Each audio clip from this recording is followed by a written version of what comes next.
I'm going to start with a couple pieces of music that are published that have proven to be pretty accessible to audiences in general. So you hear this, it's accompanied with a rhythm section, obviously, a trio, and then for the purposes of making it sound a little fuller for the album, we added electric guitar as well, but that was after the fact. So we started by tracking and recording the bass, drums, and by bass, of course, acoustic bass in this situation, drums and piano. You'll hear a Rhodes there as well, and again, that was just sort of for coloristic effect. Part of the job of a producer is taking all these elements, in some cases throwing them away because they don't help the project any, but in some cases going, you know what, that might work kind of well here, there's a little copying and pasting involved, etc., etc. So production or producing is fun. It's sort of like writing, but some of it is sort of like copying and pasting in a weird kind of way also, and editing, selecting what you like the most and kind of discarding what you don't like. Okay, so you'll see chord symbols here. Again, it's jazz-oriented tune. And this is a slightly different version than what you'll hear in the recording, but it's very, very close to being the same thing. But you'll notice off the bat, it's not an open score.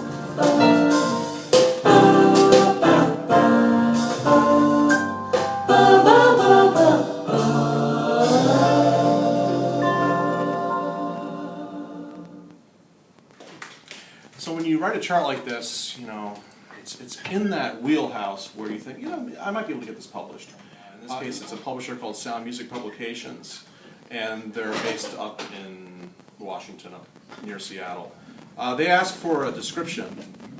So, it's this really sort of basic little, description that I wrote for the tune. Here's what it's all about. This is on our CD. It's by this guy, and it, hopefully accomplishes these things, and, has some sort of educational value to it as well for your singers. But they want to know what the grading scale of difficulty is for it.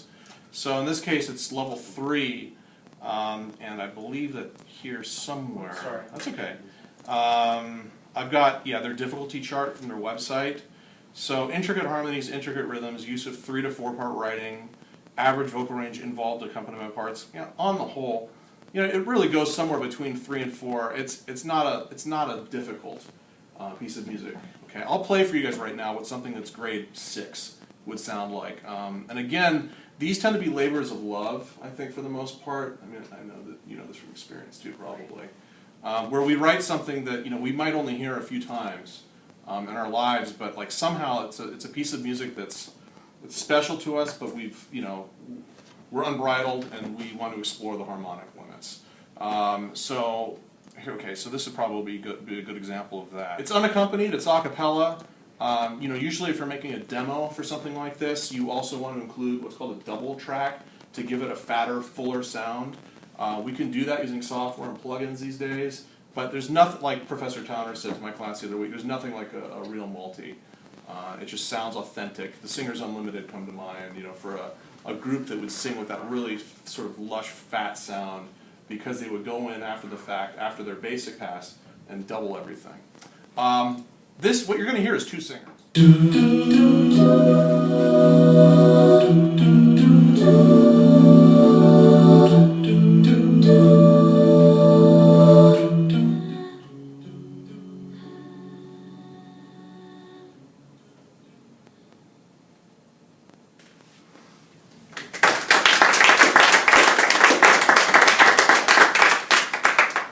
Any questions about that?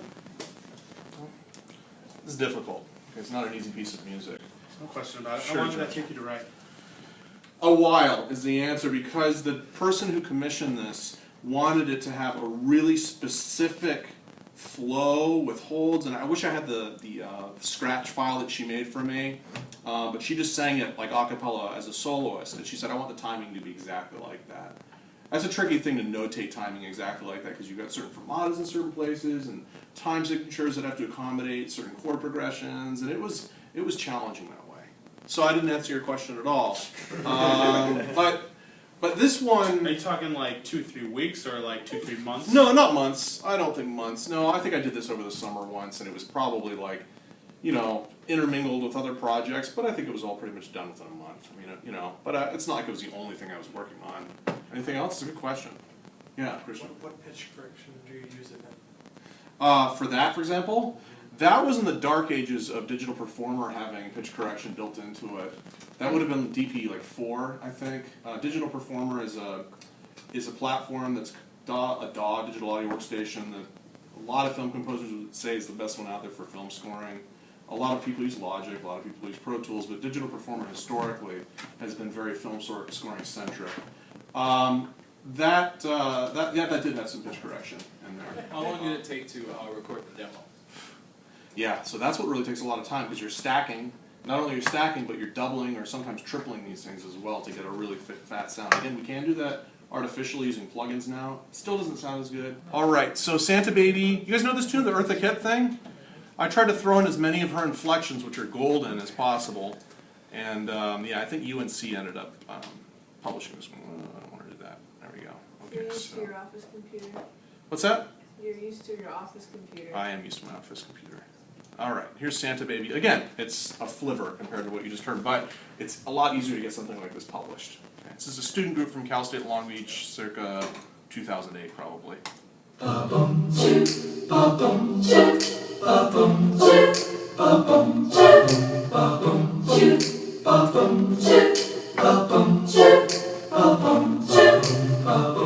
Santa baby, just slip a sable under the tree. This wasn't something for publication. The chart or the score is not, it's not what I want it to be. I wouldn't send it out like that, but I think that's probably what we used. So here it is anyway. We'll see what you guys think. We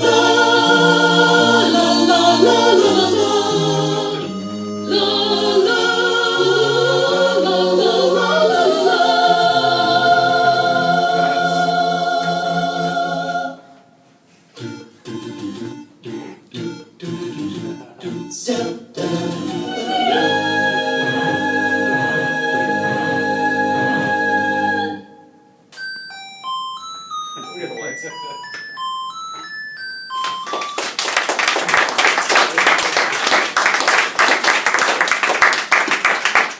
That one was a labor of love. Coming up with the lyrics was really fast. It means I played these games too much as a kid. And I came up with the lyrics like a day. That was just really easy. Somebody asked me, can you please put the lyrics so we can see them in little annotations. So here's an example of, say you take a piece of vocal music that somebody else wrote, maybe it's a friend of yours in this case, one of my friends.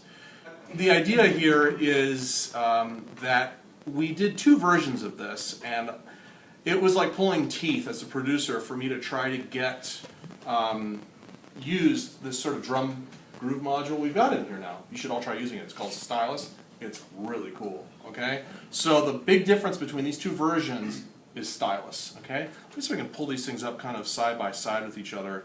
And I'm going to try to switch between the 2 as best I can to give you an idea of what that can add. Again, the addition of Stylus just gives it this whole sort of, I think, more contemporary sound. You guys can follow along also. It's a really nice arrangement that he's written here, very take 6 kind of voicings and stuff. Some of it's very triadic, and you can see the 3rd stack there, but he does a lot of really cool things with tritone substitution. It's funky. He's got prime unisons that sound really cool, I think. Anyway, we'll see what you think. So here's the original version. I hear your sigh here in my arms. Let me show you what Stylus adds to that. If it takes forever. Did you guys notice the bass barrier there? Barrier. That's something we didn't track. We didn't record that in the studio. That's a scientific term, by the way, barrier. We never recorded that in the studio, but I was passing by a good friend of mine, wonderful orchestrator, a guy named Perry up in Los Angeles, and he happened to have something called Trillion, which is made by Spectrasonics, the guys that make Stylus also, and he's like, this is where you got to find your barrier, and you'd never know, I don't think, that it wasn't actually recorded along with the electric bass in the studio. Takes forever, I will wait for you. All that cool half-step motion on the bass, a lot of tritone I substitution. will wait for you till you're back beside me, till I'm holding you. This was a lot of fun. This is Antonio Carlos Jobim's best-known tune, along with "A Girl from Ipanema." But this is actually they did some surveys, so this is the #1.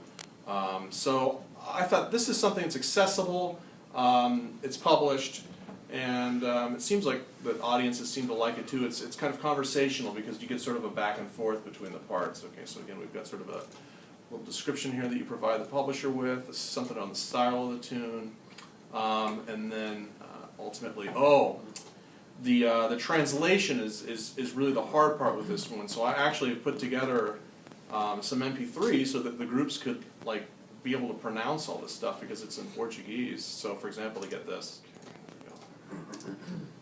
This is the Portuguese at bar 51. 3, 4, 1.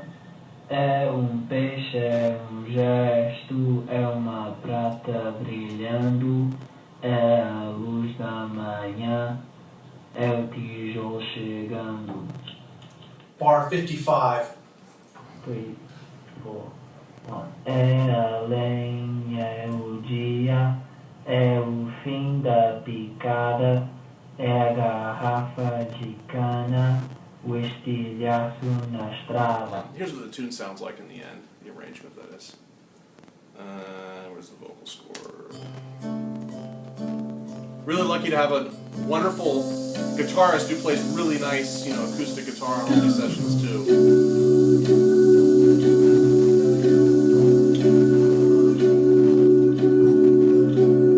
A stick, a stone, it's the end of the road. It's the promise of life, it's the joy in your heart. And the riverbank talks of the waters of March. It's the promise of life, it's the joy in your heart.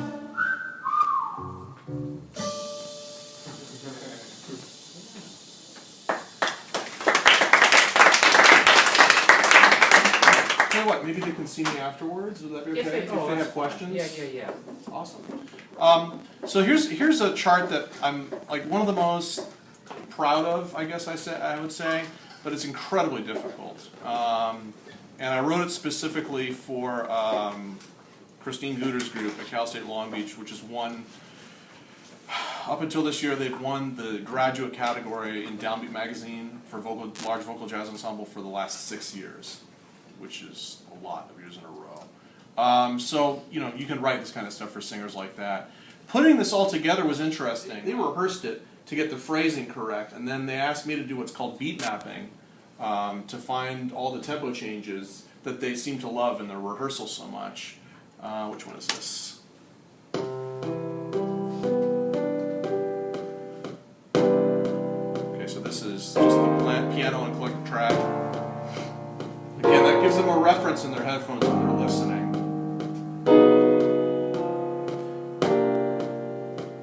And we've got all these tempo changes. 2, 1, 1, 2, 1, go. And me talking, for this meter map that we've fabricated.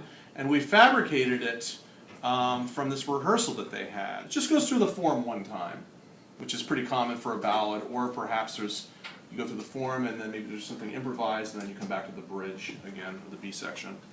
All right, here we go.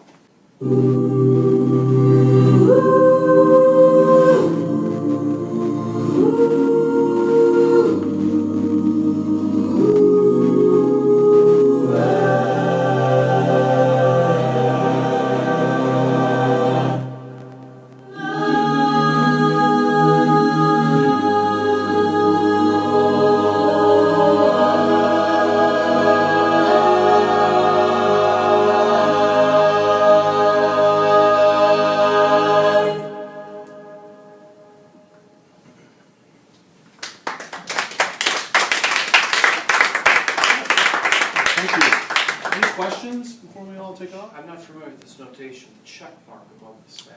Good. That's called a catch breath. So, yeah. Same as a comma? Similar? It's similar to a comma, except maybe it's even quicker. Yeah, good. I wasn't familiar with that. Yeah, it's, you see it in session singers do that a lot, just like